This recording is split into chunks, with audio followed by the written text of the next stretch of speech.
Halo teman-teman semua, selamat baru jumpa kembali di seri video saya yang membahas tentang pembahasan soal atau materi psikotes 1 Polri bagian kecerdasan. Di video kali ini kita sudah masuk pada pembahasan materi tentang penalaran logis, khususnya tentang silogisme. Oke, langsung saja seperti apa pembahasannya, mari kita mulai. Sebelum itu, saya ingin mengingatkan bahwa dalam video-video sebelumnya, saya sudah membahas 3 materi. Yang diantaranya adalah sinonim dan antonim, analogi, dan deret angka. Nah, khusus di video kali ini, saya akan membahas tentang penalaran logis, khususnya itu silogisme. Lalu mungkin beberapa materi lain yang akan dibahas selanjutnya ada penalaran analitis dan penalaran gambar. Akan diupdate juga dengan materi-materi baru berdasarkan pengalaman tes tahun-tahun ini atau tahun-tahun yang akan datang. Nah, sekarang kita fokus dulu dalam penalaran logis, khususnya silogisme. Nah, silogisme ini sebenarnya suatu cakupan materi yang cukup luas pembahasannya. Tapi saya coba membahas 2 jenis silogisme yang sering keluar dalam tes, yaitu ada silogisme kategorik dan ada silogisme hipotetik. Nah, kita mulai bahas satu-satu. Pertama dari silogisme kategorik. Ciri-cirinya itu memuat ada kata semua atau ada kata sebagian, gitu ya. Biasanya seperti ini teman-teman. Pertama, kita diberikan kalimat atau premis yang pertama. Misalnya seperti ini. Semua A adalah B. Lalu akan diikuti dengan premis yang kedua. Dilanjutkan semua B adalah C. Nah, silogisme, kalau teman-teman sudah nonton video saya sebelumnya tentang analogi, di analogi itu esensinya adalah kita mencari hubungan atau pola, sedangkan di silogisme itu kita mencari kesimpulan dari informasi-informasi, premis-premis yang diberikan. Jadi kalau misalnya kita diberikan premis pertama semua A adalah B, lalu yang kedua semua B adalah C, maka tugas kita adalah mencari kesimpulannya apa di antara 2 premis yang diberikan ini. Jadi kalau kata kuncinya semua, maka kesimpulannya biasanya dimulai dari semua juga. Cara paling mudah adalah teman-teman bisa dicoret ya. Kalau semua A adalah B, semua B adalah C, B dengan C bisa dicoret, sisanya tinggal A dengan C. Jadi kalau dibaca semua A adalah C. Gitu. Contohnya, kita lihat contohnya. Misalnya soalnya seperti ini. Semua siswa kelas unggulan adalah peserta olimpiade.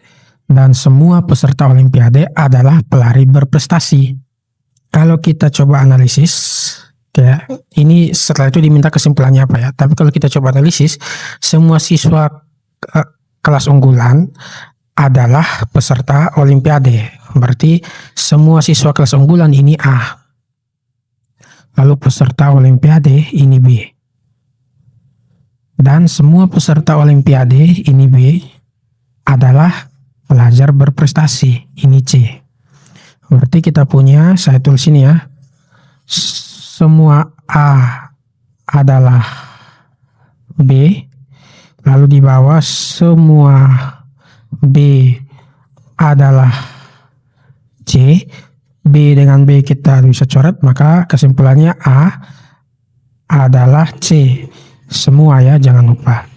Semua A adalah C. A-nya apa? Siswa kelas unggulan. C-nya pelajar berprestasi. Berarti semua siswa kelas unggulan adalah pelajar berprestasi. Jawabannya yang B. Gitu ya, cara mengerjakannya seperti itu. Nah, itu tipe pertama, di mana kata kunci yang digunakan adalah semua. Dua-duanya. Nah, bagaimana kalau salah satunya saja yang semua? Misal kita diberikan premis pertama tuh begini, semua A adalah B. Lalu yang kedua, bukan semua tapi sebagian B adalah C. Nah, kalau semua dengan sebagian, biasanya kesimpulannya kita mulai dari sebagian. B dengan B bisa dicoret, jadi ini sebagian A adalah C, gitu ya. Contoh, semua pegawai baru adalah peserta pelatihan. Semua pegawai baru berarti ini A adalah peserta pelatihan, ini B. Dan sebagian peserta pelatihan, sebagian B adalah lulusan perguruan tinggi, C. Berarti kita punya semua A adalah B, lalu sebagian B adalah C. Ini dengan ini bisa dicoret. Kesimpulannya yang kita dapat adalah sebagian A adalah C, gitu ya. Sebagian A adalah C. Berarti sebagian pegawai baru adalah lulusan perguruan tinggi. Jawabannya yang C, gitu ya. Nah, itu dua tipe silogisme kategori antara semua dan sebagian yang sering muncul di soal. Sekarang mari kita coba latihan beberapa soal. Pertama, semua dokter adalah tenaga kesehatan. A-nya dokter, B-nya tenaga kesehatan. Lalu semua tenaga kesehatan berarti B adalah pekerja profesional, C. Berarti ini kita punya semua, saya singkat SEM ya. Semua A adalah, saya pakai garis seperti ini saja, semua A adalah B. Lalu semua B adalah C. Maka untuk mencari kesimpulannya tinggal B dengan B dicoret. Semua A adalah C. Berarti semua dokter adalah pekerja profesional. Jawabannya yang A. Kita lanjut lagi. Semua burung adalah hewan bertelur. Berarti A-nya burung, hewan bertelurnya B. Lalu semua hewan bertelur, ini B, adalah vertebrata, C. Semua jadi pasti jawabannya semua ya. Ini maka C sudah pasti tidak, D juga sudah pasti tidak, E juga sudah pasti tidak. Antara A dengan B. Kita punya apa? Semua A itu adalah B. Lalu semua B juga adalah C. B dengan B bisa dicoret. Maka semua A adalah C, atau semua burung adalah hewan vertebrata. Jawabannya yang B. Kita lihat lagi. Ini misalnya, nah ini udah pakai sebagian nih. Kita lihat ya. Sebagian mahasiswa adalah atlet kampus. Mahasiswanya A. Terus atlet kampusnya B. Semua atlet kampus berarti semua B adalah orang yang disiplin, adalah C. Kalau kita tulis, kita punya sebagian A adalah B. Lalu di bawahnya kita punya semua B adalah C. B dengan B bisa kita coret. Sekarang kita lihat, kita pakai sebagian atau semua. Kita pakai, kesimpulannya kita pakai yang sebagian ya. Jadi kesimpulannya adalah sebagian A adalah C. Jadi sebagian mahasiswa adalah atlet kampus. Semua atlet kampus adalah orang yang disiplin. Maka kesimpulannya sebagian mahasiswa atau sebagian A adalah C, adalah orang yang disiplin. Berarti sebagian mahasiswa, mana semua mahasiswa disiplin? Belum tentu. Tidak ada mahasiswa yang disiplin juga salah. Sebagian mahasiswa disiplin. Mahasiswa oke. Jawaban yang betul adalah yang C, gitu ya. Jadi kalau ada sebagian dengan semua, kita kesimpulannya menggunakan sebagian, gitu ya. Oke, kita lihat lagi contoh soal yang lain. Misalnya yang ini. Tidak ada kucing yang omnivora. Ini sebenarnya prinsipnya sama saja, hanya kata sebagian diganti dengan tidak ada. Jadi A-nya itu kucing, omnivora itu B. Dan semua omnivora berarti B, pemakan tumbuhan C-nya. Oke, berarti tidak ada A yang B. Oke. Lalu semua B adalah C. B dengan B bisa kita coret. Kesimpulannya dimulai dari tidak ada. Tidak ada A yang C, atau tidak ada A adalah C, atau tidak ada kucing yang pemakan tumbuhan. Jawabannya yang A. Gitu. Berikut lagi kita lihat ini semua dengan sebagian, ya lumayan mudah ya. Semua peserta lomba berarti A adalah pendaftar resmi, pendaftar resminya B. Lalu sebagian pendaftar resmi B adalah siswa sekolah C. B dengan B bisa kita coret, kita mulai dari sebagian, berarti sebagian A adalah C. Gitu ya, maka sebagian peserta lomba adalah siswa sekolah. Jawabannya yang A. Oke, itu beberapa latihan untuk silogisme kategorik. Mudah-mudahan bisa menjadi dasar buat teman-teman untuk belajar lebih lanjut lagi dari beberapa sumber yang lain. Sekarang kita coba lihat contoh silogisme yang kedua, yaitu silogisme hipotetik. Kalau yang kategorik tadi, ciri-cirinya menggunakan kata semua, sebagian, tidak ada, dan lain-lain yang nuansanya seperti itu. Kalau yang hipotetik itu menggunakan hubungan ini, jika maka. Nah, kita lihat tipe-tipenya. Tipe 1.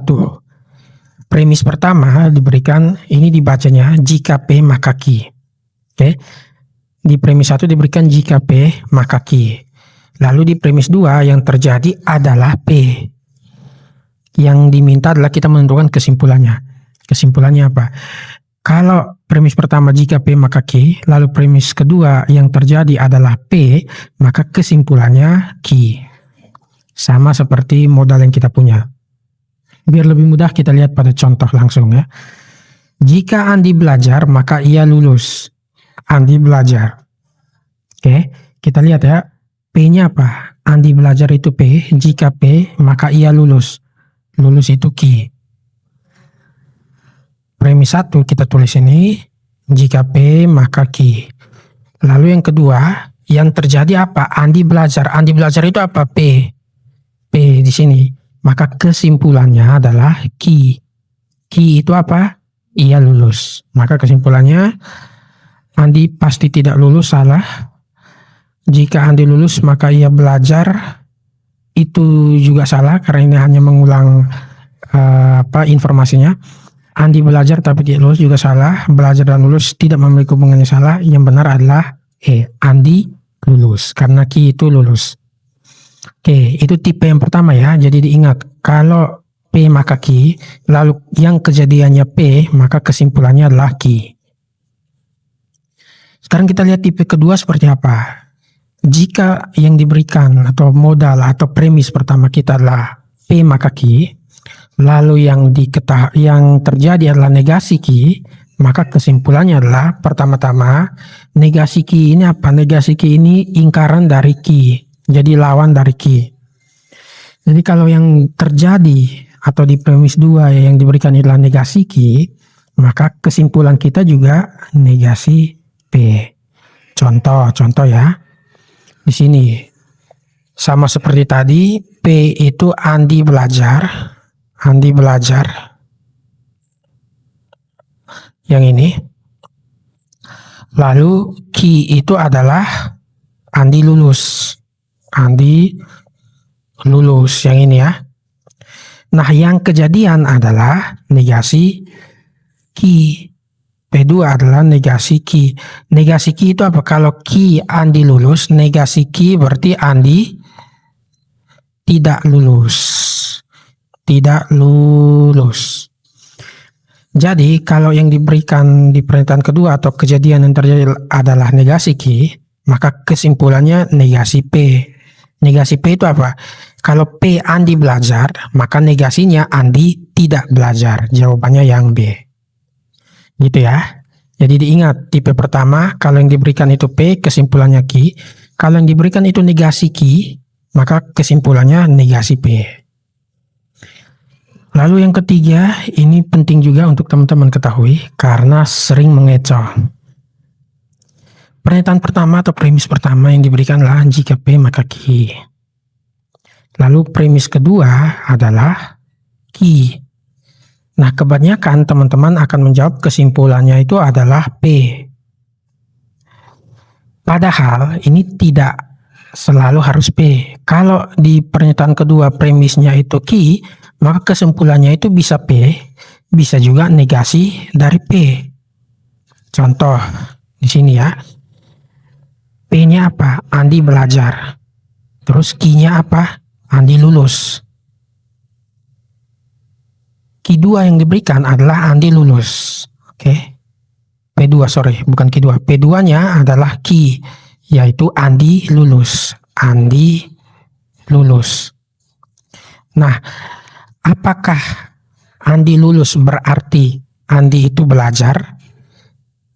Ya, bisa jadi iya. Tapi apakah Andi lulus itu berarti Andi tidak belajar? Ya, bisa jadi juga.